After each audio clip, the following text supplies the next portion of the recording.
Hey guys, कैसे हो आप लोग। So I welcome you all on my YouTube channel हमारा झारखंड। हम उम्मीद कर रहे हैं कि आप लोग अपनी पढ़ाई अच्छे से कर रहे होंगे। और चूँकि जेपीएससी का प्रीलिम्स का एग्ज़ाम जस्ट अभी ओवर हुआ है, तो जिन बच्चों को लगता है, जिन स्टूडेंट को लगता है कि उनकी प्री की एग्ज़ाम क्लियर हो रही है, मैं उन्हें सजेस्ट करूँगा कि वो अपने मेंस की तैयारी बहुत ज़ोर शोर से करें। देखो, लाइफ में एक चीज़ करना ही है, हार्ड वर्क। और पढ़ाई के प्रति डेडिकेशन नहीं रखने से आप किसी भी एग्ज़ाम को क्लियर नहीं कर पाओगे। Because you know right now competition is very tough, cut throat competition है, एक एक मार्क्स के लिए लड़ाई है। सो आपको जान लगा देना है। और जैसा कि मैंने आप लोगों को बोला था कि हम झारखंड हिस्ट्री शुरू करने वाले हैं। So this is my first lecture of Jharkhand history and this is me and my channel हमारा Jharkhand. Those aspirant who preparing for Jharkhand JPSC, JSSC and any competitive other exams of Jharkhand, they can subscribe to my channel. हम आपको इस channel पे आपकी पूरी तैयारी करवाएंगे and I will be coaching you throughout whole your journey so that you can prepare well.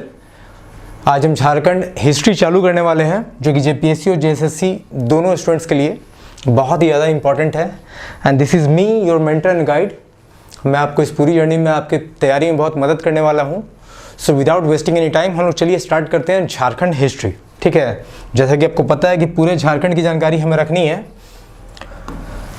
So let's begin our session. ठीक है, हम आज देखने वाले हैं झारखंड का इतिहास। मैं बताऊं कि history is a very interesting subject. इतिहास में जो कशिश है, इतिहास पढ़ने में जो आनंद आता है, वो शायद आपको किसी और विषय को पढ़ने में नहीं आ सकता है। मैं जब हिस्ट्री पढ़ता था ना, तो मैं कहानी के तौर पे इतिहास को पूरी तरह से याद कर लेता था और ये मुझे एग्ज़ाम में बहुत ज़्यादा हेल्प करता था। ठीक है, सो हम अभी देखने वाले हैं झारखंड का इतिहास और मैं कोशिश करूंगा कि मैं आपको एक बेहतर तरीके से अच्छे ढंग से झारखंड के इतिहास को समझा पाऊँ, ताकि आप झारखंड हिस्ट्री में आने वाले सारे क्वेश्चंस को कर सकें। और ये देखिए, हमारा आज का ये मेरा पहला स्लाइड है, जो कि एक chronology of Jharkhand history. Believe me, मुझे इस स्लाइड को बनाने में काफ़ी वक्त लगा है। मैं चाहता था कि पहले मैं आपको जब झारखंड हिस्ट्री स्टार्ट करूँ ना, तो मैं आपको एक क्लियर पिक्चर, एक माइंड मैप आपको दिमाग में दे सकूँ। सो हम स्टार्ट करने वाले हैं क्रोनोलॉजी ऑफ झारखंड हिस्ट्री। अब आपके मन में प्रश्न आ रहा होगा कि हमें क्रोनोलॉजी को समझना क्यों जरूरी है। देखो, ये झारखंड हिस्ट्री जो है ना, उसका एक टाइमलाइन है। हमें क्रोनोलॉजी की ज़रूरत क्यों है। सपोज करो कि आप झारखंड में रहते हो, मैं जैसे पलामू डिस्ट्रिक्ट में रहता हूँ। मुझे मान लो मुझे पलामू से ईस्ट सिंहभूम जाना है, मुझे डाल्टनगंज में अपने सिटी से टाटा जाना है। अगर मुझे ये पता होगा कि डाल्टनगंज से टाटा के बीच में कौन कौन से शहर आते हैं या कौन कौन से डिस्ट्रिक्ट को हम क्रॉस करने वाले हैं, जैसे पलामू के बाद लातेहार डिस्ट्रिक्ट आने वाला है, फिर रांची आने वाला है, फिर ईस्ट सिंहभूम आने वाला है। अब मुझे ये भी पता है, सपोज मैं अपना कार लेके निकला हूँ, मुझे ये पता है कि रास्ते में ढाबा कहाँ है, फूड जंक्शन कहाँ है, गैस स्टेशन कहाँ है, तो मेरे लिए जर्नी पूरी आसान हो जाएगी। मैं जब डाल्टनगंज से टाटा तक पहुँचूंगा तो मुझे रास्ते में कोई फियर नहीं होगा। मुझे पता होगा कि हाँ, इसके बाद ये आने वाला है, इसके बाद ये आने वाला है। अगर हमें भूख लगी है तो हम रेस्टोरेंट में खाना खा लेंगे, अगर हमारे गाड़ी में गैस खत्म है तो हम गैस स्टेशन पे गैस फिल करवा लेंगे। So what will actually happen, होगा क्या कि आपको पूरी जर्नी, आप जब उस जर्नी को ट्रैवल करोगे, वो आपके लिए बड़ा ही सुखदायक और आनंददायक हो जाएगी। आपको लगेगा कि नहीं, ठीक है, हम तो हर रास्ते को जानते हैं, हम आसानी से अपनी मंजिल तक पहुंच सकते हैं।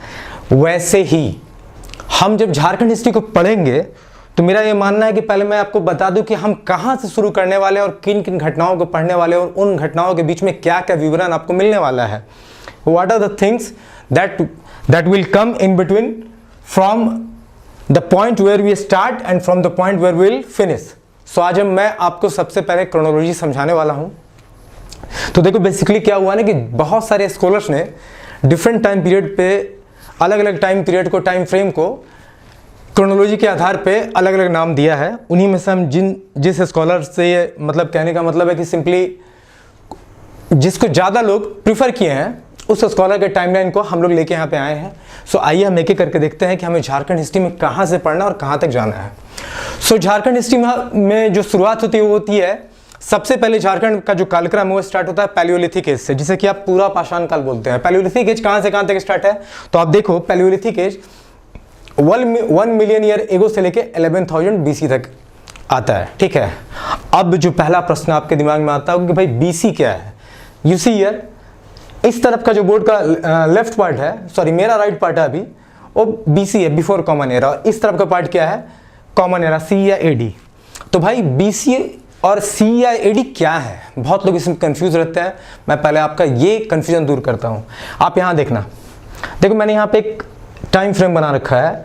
ये हमारा जीसस का बर्थ है, ये जीसस का बर्थ है, इसे हम मान लेते हैं अपना रेफरेंस पॉइंट। तो जीसस के बर्थ से पहले जितनी भी घटनाएं हुई, जीसस के बर्थ से पहले जितनी भी घटनाएं हुई, बिफोर जीसस क्राइस्ट, वो सारे को हम बोलेंगे बीसी, मतलब बिफोर क्राइस्ट या बिफोर कॉमन एरा। ठीक है, तो जीसस क्राइस्ट का जो बर्थ है उसके पहले के सारे जितने भी घटनाएं हुई, सारे इंसिडेंट को हम बोलेंगे बीसी, बिफोर क्राइस्ट। और उसके बाद जितनी भी घटनाएं हुई उन सब को हम बोलेंगे सी या AD, common era, AD anno domini in the year of lord, उसको हम डिनोट करते हैं। सो ये रही बीसी और सी एडी की बात। बीसी को आप क्या बोलते हो, ईसा पूर्व बोलते हो हिंदी में, और सी एडी को क्या बोलते हो, ईस्वी बोलते हो। ठीक है, सो झारखंड का जो कालक्रम है, झारखंड में जो इतिहास की शुरुआत हुई वो 1 मिलियन ईयर एगो, मतलब 10 लाख बीसी से 11,000 बीसी के पीरियड को हम पैलियोलिथिक एज बोलते हैं, जिसे कि आप पूरा पाषाण काल बोलते हो। फिर 11,000 बीसी से लेकर 6,000 बीसी का ये जो टाइम पीरियड है इसे हम मेसोलिथिक एज बोलते हैं, जिसे कि आप मध्य पाषाण काल बोलते हो। और 6,000 बीसी से लेकर 4,000 बीसी का जो टाइम पीरियड है उसे हम नियोलिथिक एज बोलते हैं, जिसे हम नव पाषाण काल बोलते हैं। अब आप एक चीज समझ लो कि 1 मिलियन ईयर एगो से लेके 4000 बीसी तक का ये जो पीरियड है, जिसमें कि पैलियोलिथिक, मेसोलिथिक और नियोलिथिक एज तीनों आते हैं, इनको हम क्या बोलते हैं, जॉइंटली इन्हें हम बोलते हैं स्टोन एज, मतलब पाषाण युग बोलते हैं। क्या बोलते हैं, पाषाण युग बोलते हैं। पाषाण का अर्थ क्या होता है, पत्थर। ठीक है, पाषाण युग बोलते हैं। सो हमारा टाइम फ्रेम क्या रहा कि 1 million year ago to 11,000 BC is और palaeolithic period, palaeolithic age. From 11,000 BC to 6,000 BC, it is our Mesolithic age, and from 6,000 BC to 4,000 BC, it is our Neolithic age, जिसे कि आप पूरा पाषाण काल, मध्य पाषाण काल और नव पाषाण काल बोलते हो। और ये तीनों को कंबाइंडली हम क्या बोलेंगे, इसको हम स्टोन एज बोलते हैं। ठीक है, देखो मैं मान के चल रहा हूँ कि आपको कुछ नहीं आता है, इसलिए मैं बहुत बेसिक से बताऊंगा। ऐसे स्टूडेंट्स हो सकते हैं जिन्हें ऐसा लगे कि नहीं ये तो बहुत ईजी है, मुझे पता है। You just wait, we will go through each and every topic in very detail. ठीक है, सो ये रहा हमारा पैलियोलिथिक एज, मेसोलिथिक और नियोलिथिक एज। अब देखो इसी टाइम फ्रेम पे, अब नियोलिथिक एज के बाद में जो हमारा दूसरा एज आता होता है, कॉपर एज आता है, जिसका टाइम पीरियड क्या है, 4000 बीसी टू 3000 बीसी। इस कॉपर एज, कॉपर को हिंदी में क्या बोलते हैं, ताम्र युग। ठीक है, तामा जिसे आप बोलते हो, इसको हम कैलियोलिथिक एज भी बोलते हैं। मतलब कैलियोलिथिक एज कौन सा एज है, जो नियोलिथिक एज और ब्रॉन्ज एज के बीच में है, इसीलिए हम इसे कैलियोलिथिक एज भी बोलते हैं। ठीक है, कैलियोलिथिक एज भी बोलते हैं। ताम्र युग क्या बोलेंगे, ताम्र युग। ठीक है, सो कॉपर एज का हमारा टाइम पीरियड क्या रहा, 4000 टू 3000 बीसी। उसके बाद आता है हमारा ब्रॉन्ज एज। ब्रॉन्ज क्या होता है, ब्रॉन्ज होता है कांसा। ठीक है, इसे कांस्य युग भी बोलते हैं। ब्रॉन्ज एज का टाइम पीरियड क्या है, 3000 बीसी टू 2000 बीसी और ब्रॉन्ज एज टाइम पीरियड। और 2000 बीसी से लेके 1000 बीसी तक हमारा जो टाइम पीरियड है वो क्या है, आयरन एज का टाइम पीरियड है। और जब कंबाइंडली आप देखोगे तो 4000 बीसी यहां से लेके यहां तक 1000 बीसी तक हमारा कौन सा एज है, मेटल एज है, जिसे कि आप धातु युग बोलते हो, जिसे आप क्या बोलते हो, धातु युग बोलते हो। अब चलो एक चीज समझना अच्छे से। ठीक है, अब मैं इसको कंबाइन कर रहा हूं और आपको बता रहा हूं जो मैं बताना चाह रहा था। देखो ये जो टाइम पीरियड है from 1 million year ago to 1000 BC, from here to here, you just see, यहां से लेके यहां तक का ये जो टाइम पीरियड है, जिसमें कि स्टोन एज कंबाइन होता है। स्टोन एज के अंदर क्या क्या है, पैलियोलिथिक, मेसोलिथिक और नियोलिथिक एज। और ये जो मेटल एज जो कंबाइन होता है, जिसमें कॉपर एज है, ब्रॉन्ज एज है, आयरन एज है, ये पूरा जो पीरियड है ये प्री हिस्टोरिकल पीरियड है। ये कौन सा पीरियड है, प्री हिस्टोरिकल पीरियड, जिसे कि आप हिंदी में प्रागैतिहासिक काल बोलते हो। Sorry, my Hindi is not so good, so you understand that much. ये हमारा प्री हिस्टोरिकल पीरियड है। अब प्री हिस्टोरिकल पीरियड क्या होता है, तो प्री हिस्टोरिकल पीरियड वो होता है जिसके कोई भी रिटन विटनेस नहीं होते हैं। मतलब ये जो टाइम पीरियड है from 1 million year ago to 1000 BC, इसमें जो भी चीजें, कहीं लिखित प्रमाण इसका नहीं मिला है।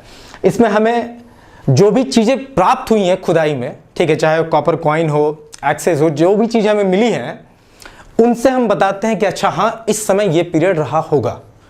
सो ये जो पीरियड है from 1 million year ago to 1000 BC, ये हमारा प्री हिस्टोरिकल पीरियड है। इसके कोई रिटर्न विटनेस है, साक्ष्य नहीं है। अच्छा, आप एक चीज समझना, मैं आगे जो है ना, आप देखो जस्ट देखो, मैं एक एक चीज़ों को फिर यहाँ बताने वाला हूँ। झारखंड हिस्ट्री में अभी जस्ट डील कर रहा हूँ। मैंने अभी पैलियोलिथिक एज बताया, मेसोलिथिक, नियोलिथिक, मैं सेपरेटली एक एक चीज़ को बताऊंगा। अभी मैं जस्ट आपको चाहता हूँ कि मैं जो ये बता रहा हूँ, ठीक है, what I am telling right now, आप अपने दिमाग में एक फ्रेम रख लो कि हम पैलियोलिथिक पढ़ेंगे पहले, फिर हम मेसोलिथिक पढ़ेंगे, फिर नियोलिथिक पढ़ेंगे, फिर हम कॉपर एज पढ़ेंगे, फिर ब्रॉन्ज एज पढ़ेंगे, फिर हम आयरन एज पढ़ेंगे। अब मैं आपको थोड़ी सी इनके बारे में बता भी देता हूँ कि इसके अंदर हम क्या पढ़ने वाले हैं। देखो बेसिकली क्या होता है ना कि पैलियोलिथिक एज ये कौन सा टाइम पीरियड था? ऐसा टाइम पीरियड था जब जो मनुष्य थे ना वो हंटिंग पे डिपेंड करते थे। वो जस्ट केव से निकले हुए थे, पत्ता पेड़ से अपना घर बनाते थे और वो बेसिकली शिकार करके ज़िंदगी जिया करते थे और पत्थरों का बहुत ज़्यादा यूज करते थे। इसीलिए आप देखना इन सब में पत्थरों का बहुत इंपॉर्टेंस रहा, इसीलिए आप पूरा पाषाण, मध्य पाषाण या नवपाषाण नाम देते हो। तो इसमें क्या था कि बेसिकली हंटर टाइप थे, हंटर थे। मेसोलिथिक एज में क्या था कि उन्होंने जस्ट खेती स्टार्ट की थी और डोमेस्टिकेशन ऑफ एनिमल स्टार्ट किया था। थोड़ा कृषि सीखे थे, जस्ट कृषि करना स्टार्ट किए थे, खेती, और एनिमल का डोमेस्टिकेशन करते थे, जीवन यापन कर रहे थे उसमें। इसमें तो सिर्फ शिकार करके जी रहे थे। और नियोलिथिक एज क्या था ना, जब मनुष्य ने मिलके, हम ह्यूमंस ने मिलके छोटे छोटे बस्तियां बसानी शुरू कर दी थी और कृषि थोड़े बड़े पैमाने पर कर लिया गया था। और जब स्टोन को अच्छा सा औजार बना के उसको हंटिंग के लिए अच्छे से यूज किया जा रहा था। और ऐसा मानना है कि असुर ट्राइब का जो एंट्री हुआ था वो नियोलिथिक एज में ही हुआ था। किसमें हुआ था? नियोलिथिक एज में ही। कौन सा ट्राइब? असुर, जो कि सबसे ओल्डेस्ट ट्राइब है। ये क्वेश्चन इंपॉर्टेंट है। Which is the oldest tribe of Jharkhand? ठीक है, which one is the oldest tribe? असुर। ठीक है, तो ऐसा माना था कि नियोलिथिक एज में ही असुर ट्राइब की एंट्री हुई थी। ठीक है, सो हम जब विस्तृत रूप में पढ़ेंगे तो हम तीनों एज को देखेंगे और ये तीनों एज को कंबाइन करके हम स्टोन एज बोलते हैं, पाषाण युग बोलते हैं। उसी तरह से कॉपर एज, कॉपर माने तांबा। देखो झारखंड का जो पहला साक्ष्य मिला था, ये आप याद रखना, ये क्वेश्चन है, झारखंड का जो पहला विटनेस मिला था वो 13th सेंचुरी में मिला था। और कब मिला था? 13th सेंचुरी में मिला था। कब मिला था? 13th सेंचुरी में मिला था। और झारखंड का डिस्क्रिप्शन का जो पहला साक्ष्य मिला तो 13th सेंचुरी में ताम्रपत्र पे मिला था। कहाँ? कॉपर लेटर पे मिला था। कॉपर लेटर पे मिला था। ये क्वेश्चन आप याद रखना। The first ever description of Jharkhand is found in 13th century on a copper letter, जिसे कि आप ताम्रपत्र बोलते हो। क्या बोलते हो? ताम्रपत्र बोलते हो। ताम्रपत्र बोलते हो। ठीक है, अब देखो, और कॉपर का जो सबसे पहला यूज बताया जाता है वो मेसोपोटामिया में मिला था। और झारखंड में कॉपर का साक्ष्य कहाँ मिलता है? सिंहभूम में मिलता है। झारखंड में कॉपर का साक्ष्य कहाँ मिलता है? आपको सिंहभूम में मिलता है। अच्छा, कॉपर को हमने बोला कि आपको कैलियोलिथिक एज भी बोलते हैं। कैलियोलिथिक एज कौन सा युग है? सो नियोलिथिक और ब्रॉन्ज एज के बीच का जो पीरियड है उसे कॉपर एज या कैलियोलिथिक एज बोलते हैं। अब ब्रॉन्ज एज, कांस्य युगीन, ये कांस्य युग था। अब जैसे इंडस वैली सिविलाइजेशन को आप जानते होंगे, इंडस वैली सिविलाइजेशन को कांस्य युगीन सभ्यता भी बोला जाता है। ठीक है, सो आप देखो कि हमारा ब्रॉन्ज एज कहाँ से कहाँ तक है? 3000 BC टू 2000 BC तक है। और इंडस वैली सिविलाइजेशन 2500 BC से लेके 1500 BC तक के बीच में, देखो मैंने यहाँ बता के रखा हुआ है। ये क्या है? Indus valley civilisation from 2500 BC to 1500 BC। अच्छा, धीरे धीरे ब्रॉन्ज क्या है? तो देखो, जब तुम कॉपर को टिन में मिलाते हो ना, शुरू में तो लोगों ने कॉपर का आविष्कार किया, बाद में चूंकि कॉपर ब्रॉन्ज इतना सख्त नहीं होता तो कॉपर को टिन में मिक्स करके ब्रॉन्ज बनाया गया। Bronze is a bit harder metal. ठीक है, तो इससे औजार बनने लग गए। तो औजार, जब मनुष्य के पास अच्छे औजार आने लगे तो सभ्यता का विकास भी थोड़ा तेजी से हुआ। ठीक है, अब उसके बाद आता है आयरन एज। ठीक है, जो कि आपका क्या हो गया? लौह युग। और ये कॉपर टू आयरन एज, तीनों को मिला के हम क्या बोलते हैं? मेटल एज बोलते हैं, धातु युग बोलते हैं। हम सबको एक ब्रीफ डिस्कशन के साथ आगे पढ़ने वाले हैं हिस्ट्री में। Today I am just giving you a little bit idea so that your mind should be having a clear mind map आपकी what we are going to study in our next class. So stone age 1 million year ago to 4000 BC और metal age 4000 BC to 1000 BC। आप इसको चाहो तो ऐसे याद कर सकते हो, CBI, copper age, bronze age, iron age. आप शॉर्ट फॉर्म में CBI याद कर सकते हो और इसी को बोल सकते हो 4321। ठीक है, 4000 से 3000 के बीच में कॉपर है, 3000 से 2000 के बीच में ब्रॉन्ज है और 2000 से 1000 के बीच में क्या है? हमारा आयरन है। ठीक है, अब चलिए हम देखते हैं। अब देखो 2500 BC से लेकर 1500 BC तक क्या था? इंडस वैली सिविलाइजेशन, सिंधु घाटी की सभ्यता फ्लोरिश हुई। अब 1500 से जो 600 BC का पीरियड है, ये देखो, ये जो पीरियड है यहाँ से यहाँ तक का जो पीरियड है, कहाँ से कहाँ तक का? देखो 2500 से लेके 1500 तक तो भाई हमारा इंडस वैली सिविलाइजेशन रहा, IVC, और 1500 से लेके 600 तक का जो पीरियड है हमारा वैदिक पीरियड है, वैदिक काल है। सो वैदिक काल में हम क्या क्या पढ़ने वाले हैं? वैदिक काल में हम दो चीज पढ़ने वाले हैं, एक तो ऋग वैदिक पीरियड पढ़ने वाले हैं और लेटर वैदिक पीरियड पढ़ने वाले हैं। ऋग वैदिक पीरियड कहाँ से कहाँ तक होता है? तो ऋग वैदिक पीरियड जो है आपका 1500 BC टू 1000 BC के बीच का जो पीरियड है हमारा ऋग वैदिक काल है, ठीक है, जब हमारे वेदों की उत्पत्ति हुई। और हम फिर पढ़ने वाले हैं लेटर वैदिक पीरियड, जो कि 1000 BC से, जो कि 1000 BC टू 600 BC का पीरियड है, जब जैन धर्म और बौद्ध धर्म का विकास हुआ था, ठीक है। सो हम इसको देखने वाले हैं। इसमें वैदिक पीरियड में क्या क्या देखने वाले हैं हम? एक तो ऋग वैदिक पीरियड देखने वाले हैं, दिस इज ऋग वैदिक पीरियड, दिस इज ऋग वैदिक पीरियड, ऋग वैदिक पीरियड। और ये जो है हमारा, ये क्या है? हमारा लेटर वैदिक पीरियड है, जो हमारा जैन और बौद्ध धर्म का विकास हुआ था। अब देखो, मैं इसको थोड़ा रब करने वाला हूं। अब आप देखो, हमने स्टोन एज को समझ लिया कि 1 million year ago to 4000 BC stone age था। हमने समझ लिया कि 4000 BC टू लेकर 1000 BC तक हमारा मेटल एज था। हमने देखा कि वैदिक पीरियड कहाँ से कहाँ तक था, तो 15000 BC टू लेके 600 BC तक। इसमें हम दो चीज़ पढ़ने वाले हैं, ऋग वैदिक और लेटर वैदिक, जो कि मैं आपको बताने वाला हूँ आगे। अब देखो, ये जो 600 BC है ना, ये जो 600 BC है, ध्यान से देखना, ये जो 600 BC से लेके 1206 तक का 1206 AD तक का जो पीरियड है, यही है हमारा एंशिएंट झारखंड। क्या है हमारा? एंशिएंट झारखंड। सो हम प्राचीन झारखंड, ठीक है, झारखंड का जो प्राचीन इतिहास है उसको हम पढ़ने वाले हैं। उसका टाइम पीरियड क्या है? 600 BC टू लेकर 1206 AD तक। हम इसमें क्या क्या पढ़ने वाले हैं? हम इसमें क्या क्या पढ़ने वाले हैं? हम इसमें पढ़ने वाले हैं बौद्ध धर्म, जैन धर्म, ठीक है, फिर हम पढ़ने वाले हैं मौर्य पीरियड, फिर हम पढ़ने वाले हैं गुप्ता पीरियड, फिर लेटर गुप्ता पीरियड, ठीक है। हम बहुत सारे रीजनल डायनेस्टीज को देखने वाले हैं, मानभूम की डायनेस्टी, रक्सेल डायनेस्टी, सिंहभूम की डायनेस्टी, प्लामू में चेओ डायनेस्टी। हम इन सभी क्षेत्रीय राजवंश को ही पढ़ने वाले हैं। तो एंशिएंट झारखंड में हम क्या क्या पढ़ने वाले हैं? हम पढ़ने वाले हैं बौद्ध धर्म को, जैन धर्म को, हम पढ़ने वाले हैं उसमें Maurya period, Gupta period, later Gupta period, regional dynasties, हम ये सब कुछ को देखने वाले हैं। सो हमारा एंशिएंट झारखंड का पीरियड क्या रहा? 600 BC टू 1206 AD, ठीक है। अब देखो, 1206 AD टू 1765 AD, ये जो पीरियड है इसको हम बोलते हैं मेडिवल झारखंड, मध्यकालीन झारखंड। सो 1206 AD टू 1765 AD के बीच का टाइम पीरियड, उसमें हम क्या क्या पढ़ने वाले हैं? हम उसमें पढ़ने वाले हैं दिल्ली सल्तनत, ठीक है, दिल्ली सल्तनत जो मुगल काल है, वहां से लेके वहां तक, जब तक ब्रिटिशर्स का झारखंड में एंट्री ना हो जाए।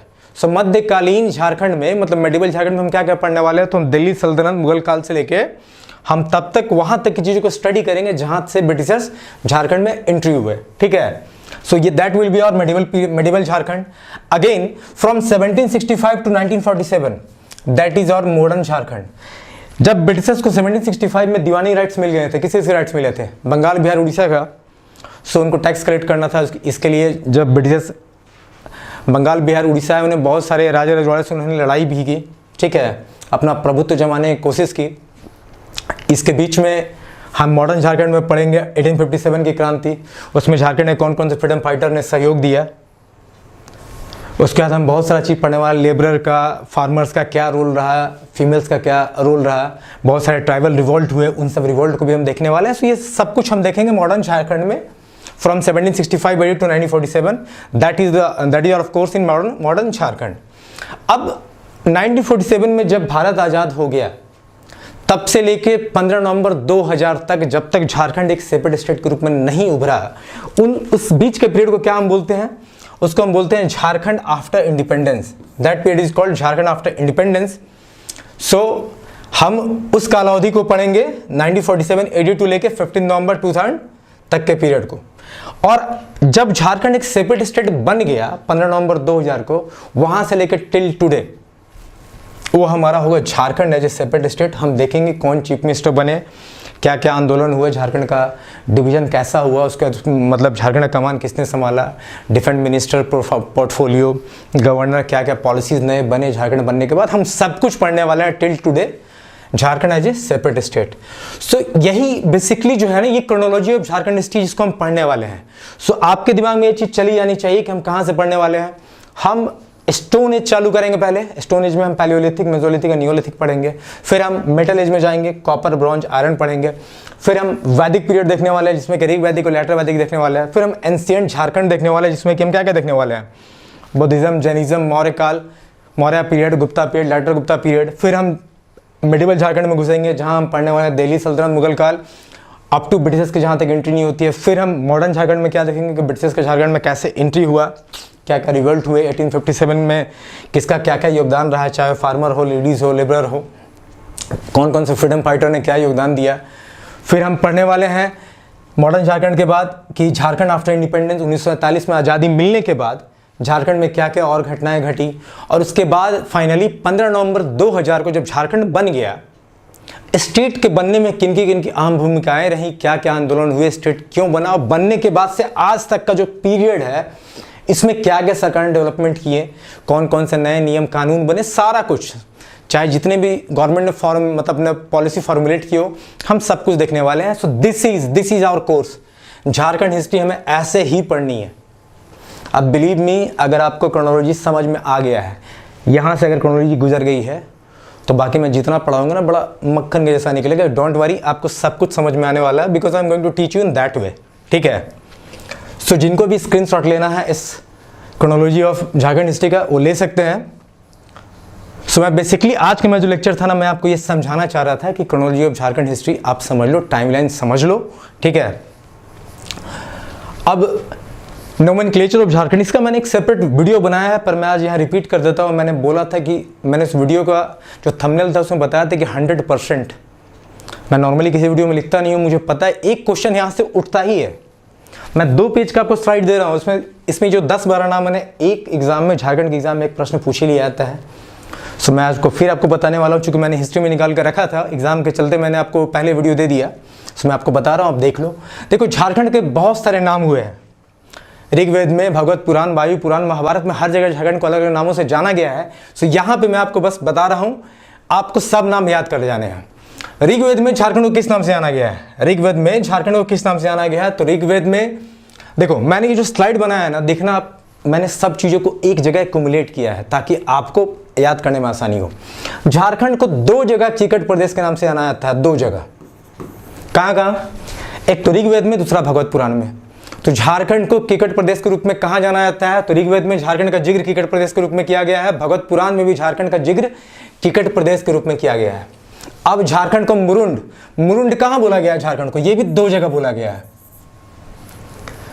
स्लाइड को एक जगह फॉर्मुलेट करने में काफी वक्त लगता है। मैं ये चीजें आपके सामने इसलिए करके ला रहा हूं ताकि आपको पढ़ने में आसानी हो, you should have a better understanding. तो जब हम मेहनत कर रहे हैं, आपको भी उस तरह से याद करना है और एग्जाम में कोई भी क्वेश्चन छूटना नहीं चाहिए। सो अब आप देखो, मुरुंद, झारखंड को मुरुंद नाम से कहाँ जिक्र किया गया है? तो एक तो वायु पुराण में जिक्र किया गया है और दूसरा प्रयाग प्रशस्ति ऑफ समुद्रगुप्ता। अब ये जो प्रयाग प्रशस्ति ऑफ समुद्रगुप्ता बहुत ही फेमस स्क्रिप्ट है। ठीक है, इसे किसने लिखा था? तो हरिसेन ने लिखा था। किसने लिखा था? हरिसेन ने लिखा था। अब इसको भी याद कर लेना। सो ऋग्वेद और भगवत पुराण में झारखंड को क्या बोलाता है? किकट प्रदेश। वायु पुराण और प्रयाग प्रशस्ति ऑफ समुद्रगुप्ता, जिसे हरिसेन ने लिखा था, इसमें इसे क्या बोलते हैं? इसमें इसे बोलते हैं मुरुंड। ठीक है, अब आ जाओ। अब देखो, झारखंड को 3 जगह झारखंड के नाम से ही बताया गया है। झारखंड को 3 जगह झारखंड के नाम से ही बताया गया है। वो कौन कौन से हैं देख लो। एक तो है पद्मावत। पद्मावत बहुत ही खूबसूरत रचना है जिसे मलिक मोहम्मद जायसी ने लिखा है। ठीक है, तो पद्मावत में भी झारखंड को झारखंड बोला गया है। दूसरा तारीखे बंगला, इसमें भी झारखंड को झारखंड नाम से बताया गया है। और तारीखे जहां फिरोज शाही, इसमें भी झारखंड को झारखंड नाम से ही बताया गया है। ठीक है, तो 3 जगह जहां झारखंड को झारखंड नाम से बताया गया, क्या क्या हो गया? पद्मावत, तारीखे बंगला और तारीखे जहां फिरोज शाही। अब आ जाओ, लेटर वैदिक पीरियड में झारखंड को क्या बोला गया है? तो व्रत्य प्रदेश, व्रत या व्रत्य प्रदेश बोला गया है लेटर वैदिक में, उत्तर वैदिक काल में। ठीक है, अतरे ब्राह्मण में झारखंड को क्या बोला गया है? पुंडरू या पुंडरी। अतरे ब्राह्मण में झारखंड को क्या बोला गया है? पुंडरू या पुंडरी। और आप याद रखना, झारखंड का पहला एविडेंस कहां मिला था? तो ये अतरे ब्राह्मण में ही मिला था। यहां देखो, मैंने क्लियरली बता के रखा है। First evidence of Jharkhand, where will you find the first evidence of Jharkhand? That is in Aitareya Brahmana, जिसे कि आप पुंड्रू या पुंड्री बोलते हैं, ठीक है। अगेन महाभारत में झारखंड को क्या बोला गया है? महाभारत में झारखंड को पुंडरिक या पशु भूमि बोला गया है, लैंड ऑफ एनिमल्स। तो महाभारत में झारखंड का जिक्र पशु भूमि या लैंड ऑफ एनिमल के नाम में किया गया है। विष्णु पुराण में झारखंड को क्या बोला गया है? मुंड। विष्णु पुराण में झारखंड को क्या बोला गया है? मुंड। और तलवी में झारखंड का क्या नाम रखा गया है? किस नाम से इसका जिक्र किया गया है? तो मुंडल, ठीक है। सो ये रहा ऋग्वेदा भगवत पुराण में किकट प्रदेश, वायु पुराण प्रयाग प्रशस्ति ऑफ समुद्रगुप्ता, इसमें उसे मुरुंद नाम से बोला गया है, प्रयाग प्रशस्ति ऑफ समुद्रगुप्ता भरिष्य ने लिखा है। पद्मावत, तारीखे बंगला और तारीखे जहां फिरोज शाही, ये तीनों में झारखंड को झारखंड नाम से बताया गया है। और आप याद रखना पद्मावत एक खूबसूरत रचना है जिसे मलिक मोहम्मद जायसी ने लिखा था, ठीक है। लेटर वैदिक में झारखंड को क्या बोला गया है? व्रत प्रदेश बोला गया है। अतरे ब्राह्मण में झारखंड को क्या बोला गया है? पुंड्रू या फिर पुंडरिक। और ये फर्स्ट एविडेंस ऑफ झारखंड कहां पाया गया है? तो अतरे ब्राह्मण में। ये बहुत इंपॉर्टेंट है, वेरी इंपॉर्टेंट, स्टार मार्क कर दे रहा हूं, आप इसको याद रखना। महाभारत में झारखंड को क्या नाम दिया गया है? पुंडरिक या पशुभूमि, लैंड ऑफ एनिमल्स। विष्णु पुराण में मुंड बोला गया, तलमी में मुंडल बोला गया है। अब नेक्स्ट स्लाइड देख लो। अर्थशास्त्र जिसे कि कौटिल्य ने लिखा है, अर्थशास्त्र जिसे कौटिल्य ने लिखा है, उसमें झारखंड का जिक्र कुकुट से किया गया है। फाहीन ने छोटा नागपुर को, ठीक है, ये चाइनीज ट्रेवलर है, मैं अलग से आपको बताने वाला हूं कौन किस पीरियड में आए, उनका ट्रैवलर कौन था, क्या था, ठीक है, मैं सब बताऊंगा। तो फाहीन जो है उन्होंने छोटा नागपुर को क्या बोला था? कुकुट लाड बोला था। तुर्के जहांगीरी में झारखंड का जिक्र खोखरा नाम से हुआ है। किस नाम से हुआ है? खोखरा। आईने अकबरी, ये भी बड़ी खूबसूरत रचना है जिसे अबुल फजल ने लिखा था। आईने अकबरी, आप याद रखना, मैंने उन ऑथर का नाम जरूर दिया है जो कि बहुत प्रसिद्ध रचनाएं हैं जो कि एग्जाम में पूछे जाते हैं, जैसे वहाँ मलिक मोहम्मद जायसी, पद्मावत, उसे मैंने बताया। आईने अकबरी अबुल फजल ने लिखा है और इसमें झारखंड का जिक्र कुकुरा नाम से है, ठीक है। मुगल पीरियड जो कि इस बार आया था, मुगल पीरियड का क्वेश्चन जेपीएससी के प्री में था, ठीक है, मैंने बोला है एक क्वेश्चन उठता ही है। मुगल पीरियड में झारखंड का क्या जिक्र था? कुकुरा या कुकुरा, ठीक है। 13th inscription of Ashoka, 13th inscription of Ashoka में झारखंड को अटवी या अतवी प्रदेश के नाम से जाना जाता है। किसमें? अटवी या अतवी प्रदेश के नाम से जाना जाता है। एंशिएंट मेडिवल लिटरेचर में झारखंड को क्या बोला जाता है? एंशिएंट मेडिवल लिटरेचर जो है उसमें झारखंड को कालीन देश के नाम से जाना जाता है। कालीन देश, ठीक है, उसका जिक्र किससे किया गया? कालीन देश से। अब ह्वेनसांग, इन्होंने छोटा नागपुर को ही क्या बोला जो झारखंड का ही एरिया है, तो बेसिकली झारखंड ने क्या बोला था? इन्होंने बोला था झारखंड को किलो ना सुफालाना, ठीक है, थोड़ा अटपटा नाम है पर याद रखना इंपॉर्टेंट है, किलो ना सुफालाना, ठीक है। और ह्वेनसांग ने राजमहल को क्या बोला?